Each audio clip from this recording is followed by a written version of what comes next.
আসসালামু আলাইকুম প্রিয় বন্ধুরা, সবাই কেমন আছেন? আশা করি সবাই ভালো আছেন। অবশ্যই আমরা যারা মালয়েশিয়াতে আছি, আমরা যাদের মাল্টিপল ভিসা অনেকে জানি বা অনেকে জানি না। আমরা ভাই বন্ধু যারা আছি মালয়েশিয়াতে, অবশ্যই আমরা জানি যে আমাদের যে আগের যে ভিসাগুলো দিত বা সিঙ্গেল এন্ট্রি ভিসা, আমাদের দেখা গেছে আমরা বছরে একবার যাওয়া যেত আরকি সিঙ্গেল এন্ট্রি ভিসা।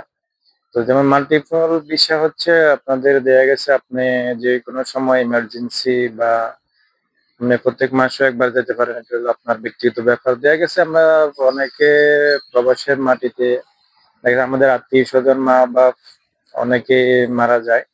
আমরা যাইতে পারি না।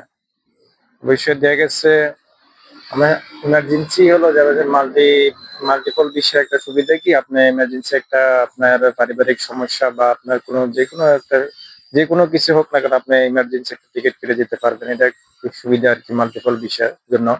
অবশ্যই যারা মালয়েশিয়াতে আছেন বা জানেন আপনারা, অবশ্যই যারা জানেন না আপনারা আমার ভিডিওটা আপনারা দেখে অবশ্যই বেশি, বেশি করে শেয়ার করে দিবেন। অন্যরা যেন দেখতে পারে বা অন্যরা জানতে পারে। অবশ্যই যারা ভিডিওটা দেখতেছেন এবং আপনাদের মূল্যবান সময় নষ্ট করে সবাইকে অসংখ্য, অসংখ্য ধন্যবাদ। আজ ভিডিও পর্যন্ত দেখা হবে অন্য কোনো ভিডিওতে। আসসালামু আলাইকুম ওয়া রাহমাতুল্লাহ।